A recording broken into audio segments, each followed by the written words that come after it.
Pretty exciting topic today. Hemp. I'm sure most of you have noticed that DBC has recently started carrying hemp products. Now, hemp, CBD, other constituents of hemp have been around for over a decade with rather dubious legality for part of that time. But why are we so behind the curve with this one?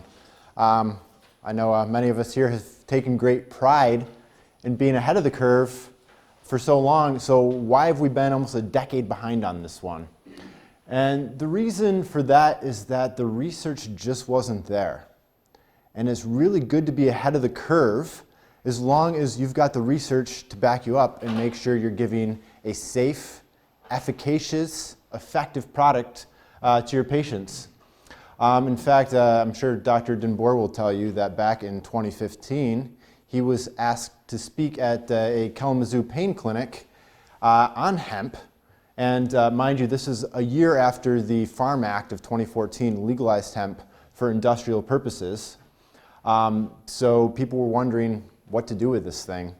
And at the time, he recommended not to jump on board with it because even as soon as early as 2015, we didn't really have the research to back up the claims. Since then, there's been a back and forth. It gets really messy as far as legality goes, but we finally have hit a homeostasis as far as the law goes on hemp, and we know that hemp constituents are legal, although the marketing gets a little bit dodgy at times. So the FDA has had a long combative history with hemp and one of its principal constituents, CBD, for a very long time, which is ironically in direct opposition to the World Health Organization's and the FDA's parent organization, the Department of Health and Human Services. And we'll get into some of that messy business a little bit later. So, this is the endocannabinoid system. Now, I'm doing this to show you the complexity of this thing, and what we're going to see in this presentation is a very dynamic set of molecules and compounds that are found in hemp that have far-reaching health implications system-wide, not just in the brain, but also the gut and the liver. Even reproductive organs play a role and are regulated by this very, very dynamic system. A lot going on there. So, what is hemp? Hemp is a strain of what we all know to be called marijuana. It's a low THC strain, which means that it is very low in the constituent that gets you high, the psychoactive component. Hemp itself has played a crucial part in civilization and humanity for thousands and thousands of years. At least 7,000 years we have recorded record of hemp being used as a part of clothing, as part of the diet, and more recently ship rigging and industrial lubricants. 25,000 different products can be created using hemp. In fact, back in 2015, I forget the name of the guy, but he drove a car a couple thousand miles that was made almost completely of hemp. So plastics can be made with hemp. Hemp is a sustainable crop that's organic. It grows well in soils that are also very nutritious and easy to grow tobacco in. So these farmers have an alternative for a substantive means of making a living. So after the oil is extracted, hemp has a lot of very positive uses. Hemp for victory. So as I said, there's been quite an up and down as far as legality goes in this nation anyway. And it seems when it's fitting for us, we legalize it, and then when it's no service purpose, we criminalize it again.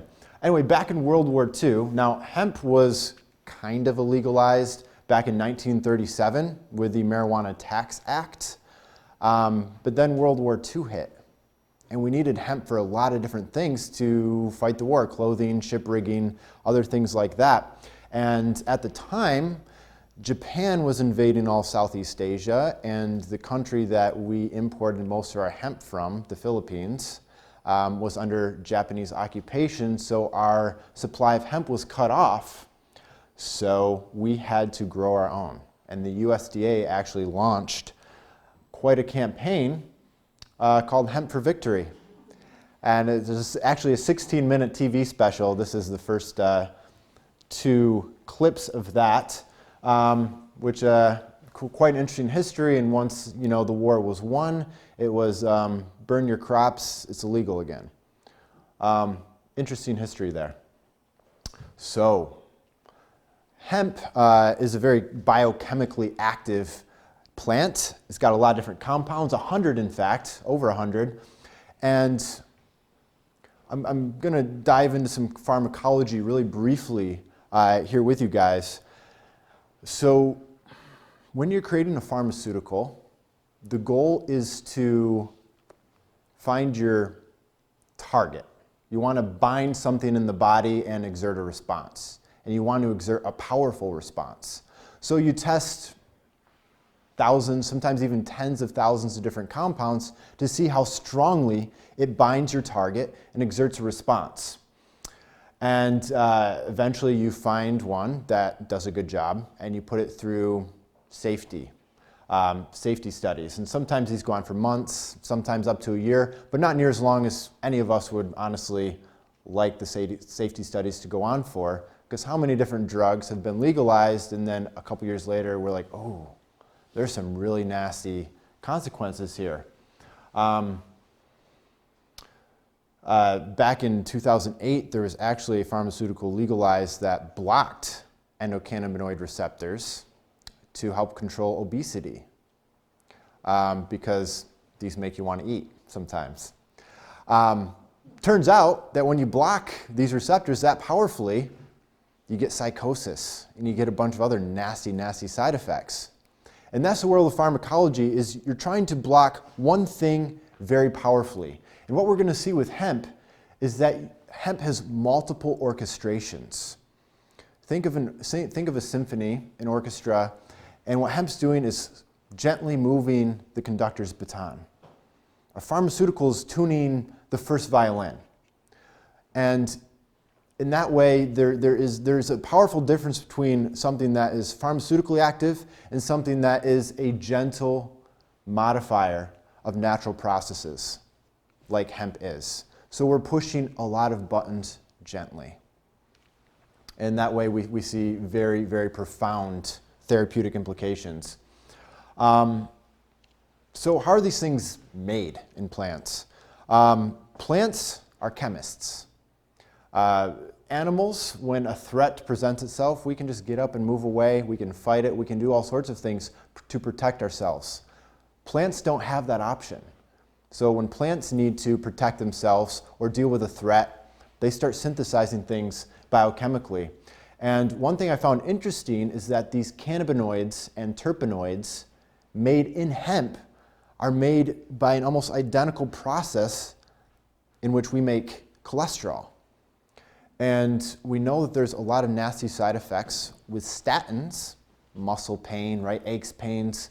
A lot of those are fall into a category called rhabdomyolysis, which is actually muscle breakdown, but a lot of them don't. And this is something I haven't found 100% in the research, but it's something that I am quite suspicious of, is because statins prevent cholesterol synthesis, but they also prevent anything else being made from that same pathway. And there's something called FPP, which is part of that cholesterol pathway that is actually a really powerful blocker of pain. And if you're on a statin, you don't make as much of that. So I found that to be really interesting. So where else are these receptors in our body for these cannabinoids? They're in the heart, the uterus, the testes, the liver, the small intestine. And we're actually seeing that these cannabinoids can bring down gut permeability. They can modulate leaky gut. They have profound roles in our liver's processing power, in our own lipids within our blood. So there's a whole host of research behind that as well. So the reason these receptors in our body are called cannabinoid receptors is because we knew that they reacted to marijuana, hemp, those products long before we knew that we had cannabinoids of our own created in our body that had very crucial physiological consequences. It wasn't until years later that we're like, oh, we create our own cannabinoids within our body, and that they have a function as well. So CB1, the first cannabinoid receptor we found, is very, very, very present in our central nervous system, within our brain and spinal cord. And what does it do? It helps regulate cognition and memory. We're seeing a lot of good research out there with cannabinoids and Alzheimer's, and how it plays a role in preventing and even treating Alzheimer's disease.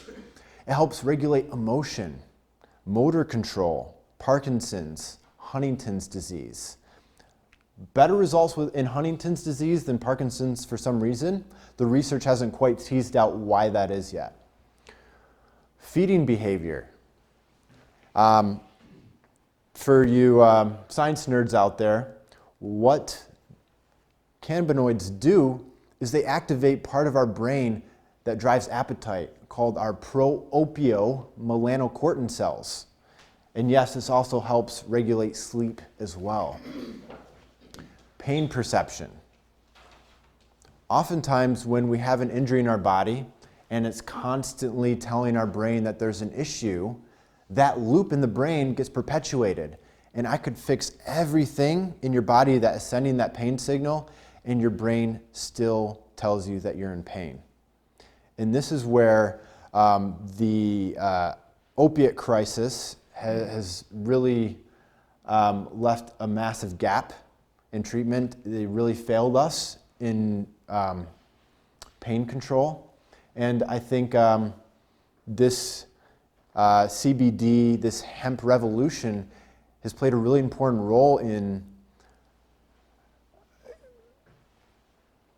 getting people to take another look at what natural compounds can do. And I've seen it happen slowly, and it's kind of snowballed a bit till we're starting to see even some more plant compounds be studied in depression, intractable depression, and other tough issues that pharmacology has yet to tackle. CB2, the second one we discovered, this drives our immune system. It helps regulate our entire immune system. It's got massive implications in autoimmune disease. We see that these receptors increase by 100-fold, 100 times increase following tissue injury or inflammation.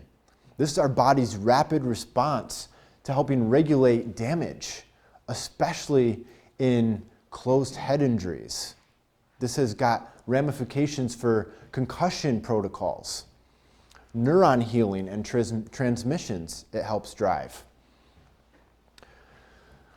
When it really ties into autoimmune and autoinflammatory conditions, this is what's driving it. It increases our T regulatory cells. Now, our T regulatory cells are cells in our immune system that help dampen down, calm down chronic inflammation. They will help slow the attack and switch us from attack and destroy everything mode to slow down and heal. And here's another thing. It suppresses our pro-inflammatory cytokines and chemokines. Another way of saying our immune system, when it's angry, when it's attacking things, it sends out all sorts of chemical messengers to activate the rest of the immune system to do the same thing. It shuts down that signaling event. So, what role does hemp play in health and disease? What diseases have we studied it in? And what diseases show positive benefit in conjunction with cannabinoids? So,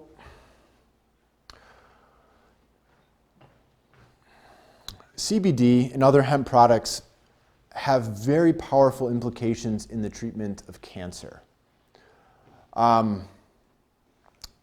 I'd be careful in going headlong into this, but it does have powerful implications for adjunct treatment, complementary treatment of cancer, in the way that there are CBD receptors on our mitochondria. These are cellular engines, and what happens when these molecules attach to this receptor is that this cell, usually a diseased cell, a dysfunctional cell, a damaged cell, a senescent cell. So we're thinking cancer, we're thinking chronic infection, we're thinking autoimmune disease. When it binds, it weakens that cell and makes it more prone to apoptosis, which means cell suicide, which is a good thing if those are dysfunctional cells, if those are cancerous cells. You mix that with what it does to the immune system, how it regulates that, and you have a pretty powerful therapy there.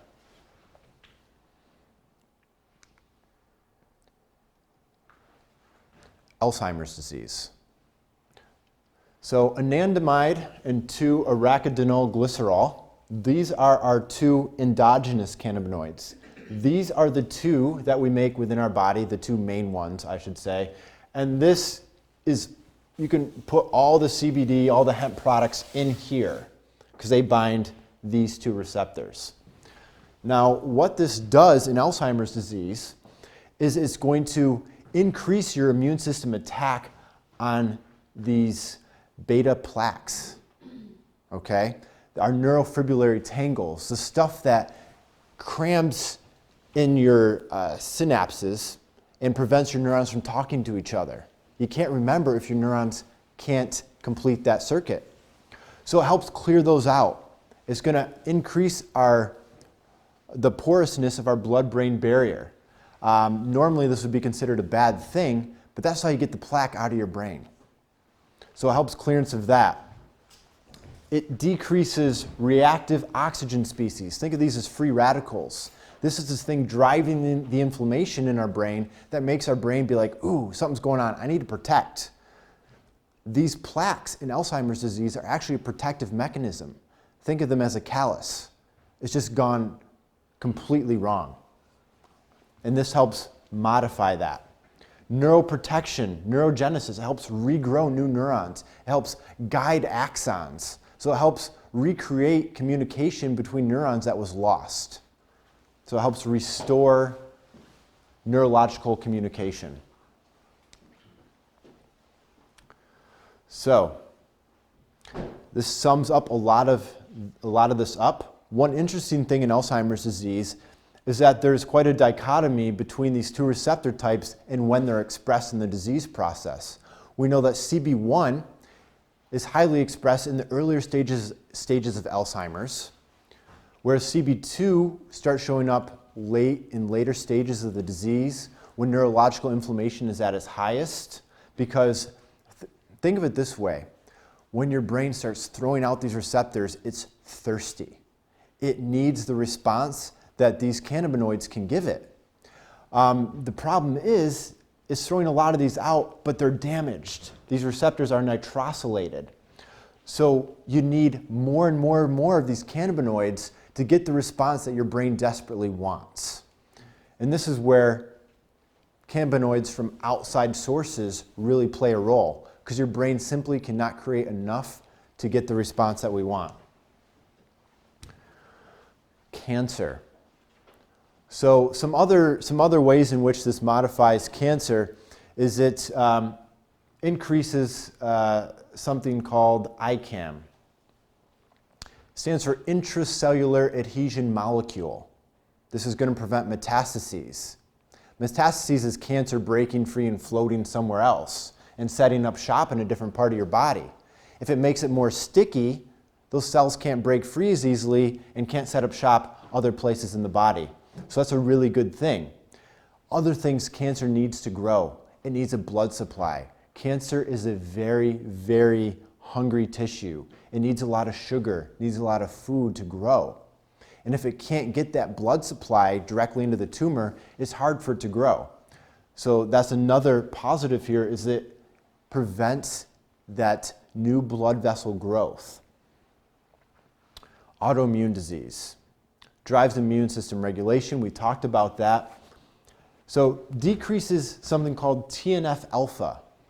TNF alpha inhibitors, like Humira and other such disease-modifying drugs, are a $16 billion a year industry for good reason, because they play a role in almost every single inflammatory process in our body, and this is one of those many buttons that these cannabinoids push.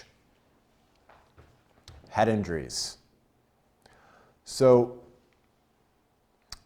this is going back to Alzheimer's disease real quick. There's three drug types that play a role in controlling Alzheimer's disease. One deals with something called acetylcholine. It's a neurotransmitter. It's a way our neurons talk to each other. And it inhibits its degradation. So there's more acetylcholine for neurons to talk to each other. Hemp products do the same thing. It works with this glutamate, an excitatory neurotransmitter. So our memory cells get excited and want to talk to each other.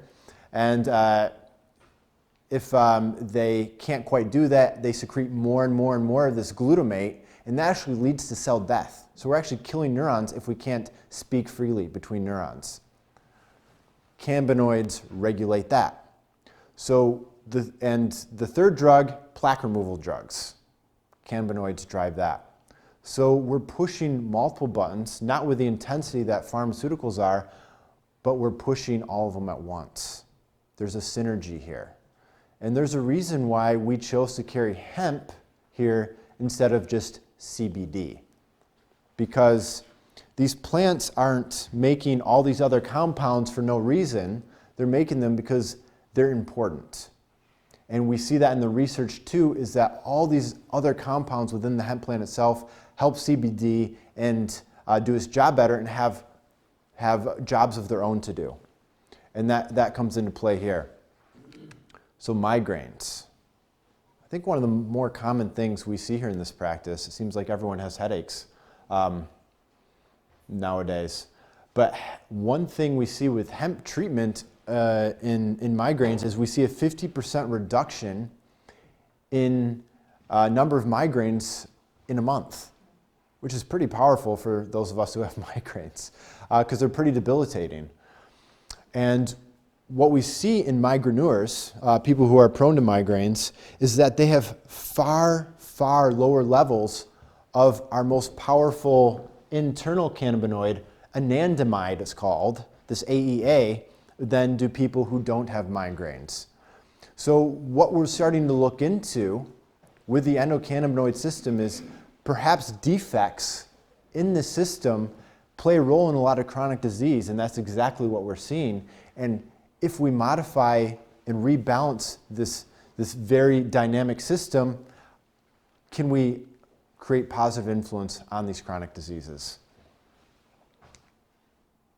Fibromyalgia, another thing that's really been increasing in prevalence over the past 2 decades, and it seems like no one can really get a good handle on it.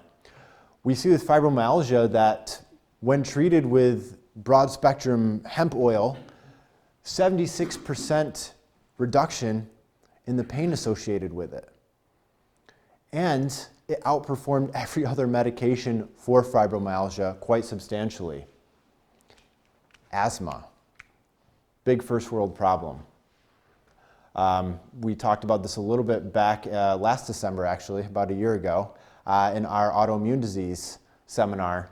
But either way, in the treatment of asthma, CBD has a potent bronchodilatory effect. It's not going to be as good as albuterol, but it will diminish the severity of an asthma attack. Hypertension. Since this helps relax smooth muscle, it helps calm us down, it helps decrease anxiety, it has a pretty powerful effect on hypertension. And we know that cannabinoids drive appetite, and they drive hunger, and they drive eating behavior.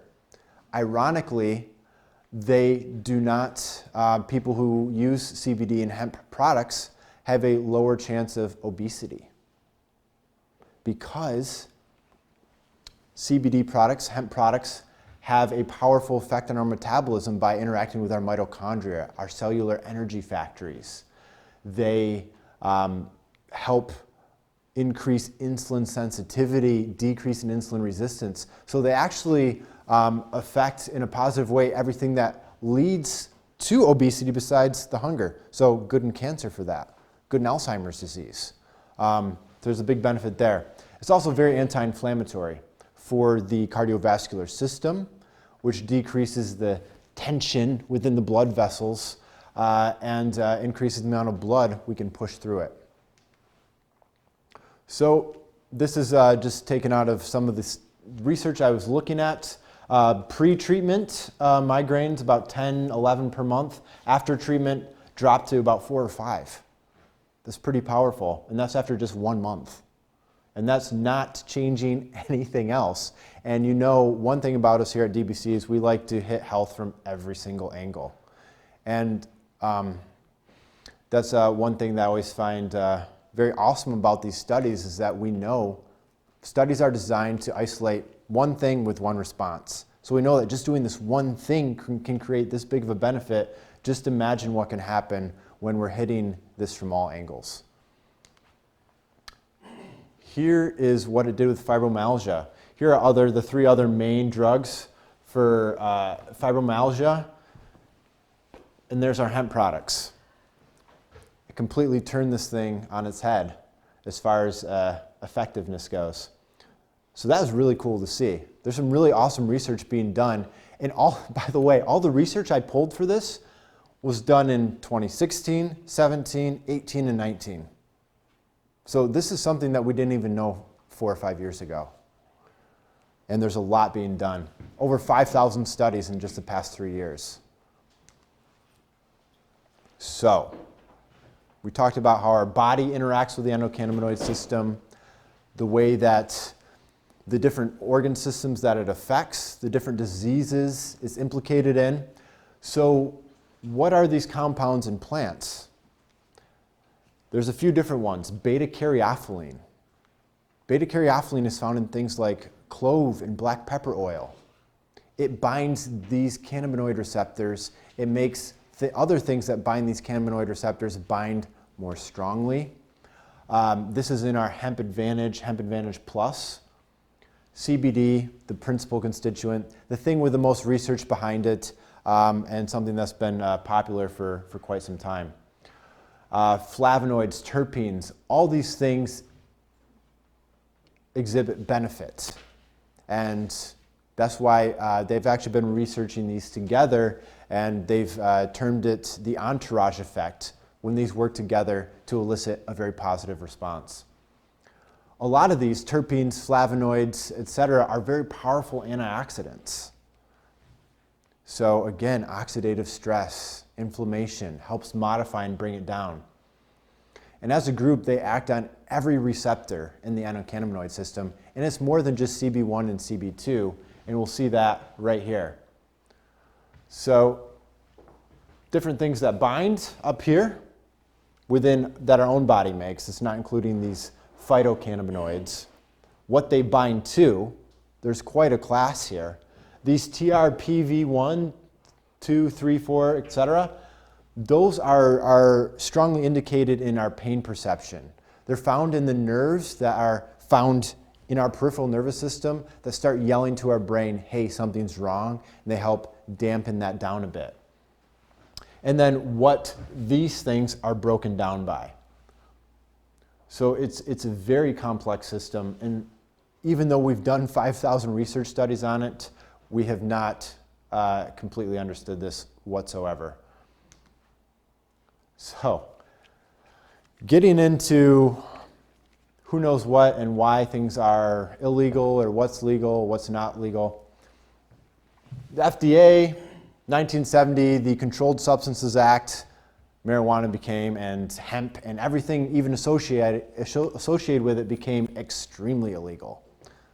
deemed Schedule 1 by both the FDA and DEA, meaning that it has absolutely no medical use whatsoever. Whereas the World Health Organizations were like, whoa, no, no, no, no. In fact, in 2017, they described its efficacy for treating a number of health issues. So we were the only holdout in this in the entire world. And also, this ruling conflicts with the U.S. Department of Health and Human Services, of which the FDA is a sub-agency. So the HHS owns a patent on cannabinoids as antioxidants and neuroprotectants. They protect our brain, in which CBD is explicitly named. So there's an ironic interplay between different government organizations and what's in vogue as far as politics go. Long story short, this goes on for another 2 pages on the history. In 2014 it was okayed, and then 2016 it wasn't okayed, and then there's this whole thing. Long story short, right now, what they term marijuana extracts, of which CBD is considered a marijuana extract, is illegal if it comes from marijuana. If it comes from hemp, it's okay. But you can't market it as a CBD because that's illegal. But if you say it's hemp, that's okay. So it's a complicated system. But we're moving in the right direction, which is really, really promising to see.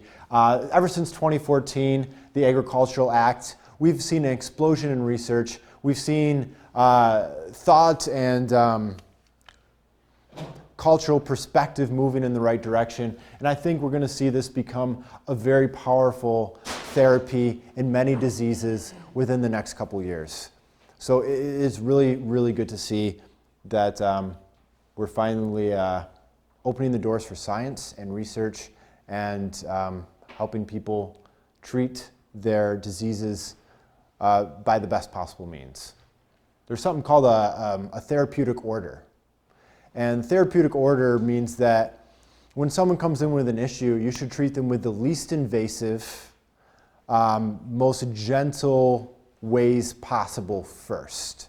And it seems like in most of our healthcare system, that whole model's been flipped upside down, in which you come in with pain, you get Oxycontin. You come in with some dysglycemia, you know, they don't touch it until you're diabetic, and then you're on metformin and insulin. Instead of treating these things when they start to become issues with natural means. But I really think we're seeing the beginning of a revolution here. So these are the hemp products that we carry. I think it's important to be aware of quality control when purchasing anything hemp related. We have a few horror stories within this practice, truckers failing drug tests, people having emergency room visits. So don't buy your CBD at Family Video. There's very loose quality controls, so do some research before you buy. There's a lot of variability out there, and not everyone takes quality as seriously as Metagenics does. Right now, I know we're having a lot of trouble keeping the top 2 in stock. Number one, because there is such stringent quality control. If Metagenics puts out a batch that doesn't match the quality, it gets thrown away. Another reason is that this has been in high demand for good reason across the country, so they're having some issues keeping that one in stock, well, both of those. Now, I want to talk just a quick minute about Hemp Advantage Plus. What's the difference? So Hemp Advantage Plus has got a compound in there called PEA. Now, we know that anandamide, the body's endogenous cannabinoid, is called AEA, right? PEA does essentially everything anandamide does. And anandamide, by the way, comes from the Sanskrit word for bliss. And how many people here have experienced a runner's high? Okay, we got a few. We used to think those were endorphins, right? Turns out they're not. Endorphins are in our peripheral system, and they help inhibit muscle pain and things like that, but they're too big to cross the blood-brain barrier. New York Times just put out an article talking about how it's the endocannabinoid system that drives runner's high, and it's the anandamide, right, the bliss particle, that drives that. They did a whole study with rats and mice, and rats love to run. Even if they're not in danger trying to get food, they love to run because it makes them feel good. And they blocked the endorphins, and the rats still felt good. They knew that because an anxious rat doesn't like the light, whereas as a relaxed rat, it can lay out in the sunlight. So they'd have cages with light part and a dark part. So that's how they discovered that. So really, really cool aspect there. But this PEA has been used in Dutch pain clinics. And we're talking late stage pain clinics where not much else has helped for quite a long time now. To really good effect, where to the point where they've been able to get people off of things like Oxycontin and gabapentin. So that's kind of our top intervention there for people with pain that we just can't budge with anything else. So a sampling of some of the research that I pulled for this. There's a lot out there, and there's even more coming. Oh, yeah, and pretty exciting program we came up with here at DBC. Starting January 2020, I know Dawn and our other health coach, Jamie, as well as the doctors, have been working hard at putting this together. For those of you who were frightened by my toxicity seminar, I apologize. But there's a growing need for a support structure around detox. It takes a village, right? And we wanted to bring a community to this detox experience. And that's what we've put together is a comprehensive community-based detox that we'll offer as to a group setting. And Dawn has a lot of information on that. I think there's some flyers or something out on the chairs. So something we're really excited about here. I know many members of the staff went through this group detox, and they had some pretty awesome results, right? We did. Yeah. So it's a comprehensive program that combines supplements that drive detoxification, phase 1 and phase 2, along with food that's friendly to your liver and helps you achieve wellness. So it's a pretty cool program, so keep an eye out for that. Ask your doctor if it's something that's on your mind, and they can decide whether or not it's a good call for you. Okay? Any questions? Yeah? So I've thought a lot about how pain in your body helps you realize when something's wrong. Mm-hmm. And what would you see, any worries from hemp about it might be stopping signals of pain in your body that your body actually needs to hear it? So this isn't a powerful enough player to block pain completely. It's more there to make pain tolerable. So if it's something that there's a chronicity to, it's still something you should always bring up with your doctor. If you're in pain, you should still bring it up with your doctor. This is really good for patients whose doctors have ruled out pathological causes of pain, and they're like, this is a central nervous system issue. So I still recommend cluing in your doctors because we don't want to, again, block pain that is telling us an important message. So that's a good question. Yes? What about side effects due to other medications interactions, like a lot of heart medicines? Mm-hmm. So this is not a blood thinner. It's not going to affect heart contraction. So the reason these don't affect a lot of our vital processes is because we don't have these receptors in our brainstem, which drives a lot of our vital processes. So in most of the research I've seen, there's not been any instances of negative drug interaction. Yep. What was the difference when you had the 3 different products up there? Mm-hmm. The ones with the capsule form or the oil form? Yes, good question. Oil form, so you can kind of think of this as a little bit of a hierarchy. So lowest, second tier, top tier. The oil is, think of it as more fast acting. It's sublingual. It's absorbed directly into the bloodstream. You're going to feel the effects of this within 10 to 15 minutes. We use this one more for people who can't sleep well. They wake up in the middle of the night. This is a good thing to hit for that. It'll put you back to sleep pretty quickly. More mild pain. and some anxiety, things like that. Really good for that. The capsules have more in them. They have that beta-caryophyllene that we talked about, that black pepper and clove oil. This one's going to be more of a player for gastrointestinal function, long-standing chronic pain syndromes. A few of the other things we talked about, it's going to be a little bit better for autoimmune disease, right? Because it's got more players involved. And again, Hemp Advantage Plus, very good for pain and very good for the things that the other two are good at. But our top tier product for pain management, that's chronic. That's not due to injury. We've got other therapeutic interventions for injury-produced pain. Yep. Yeah, you're welcome. Anything else? Oh, right there. What is the difference between something that's marketed as CBD oil and the hemp? So something that's marketed as CBD contains just CBD. It doesn't have any of these other constituents that are found in the plant. There's no terpenes, there's no flavonoids, there's no beta-caryophyllene. It's just CBD, which is kind of shaky legal ground. Marketing is just CBD, okay? Yes. The oil, I have a lot of problems getting up 7, 8 times a night with severe pain, sound sleep. Say you rub that stuff on you, how long would that let you sleep? I go back to the bed, and within an hour, I'm back out. I'm not sure how long it'll help if you apply it topically. This is meant to be taken sublingually, below the tongue. It's meant to be taken orally.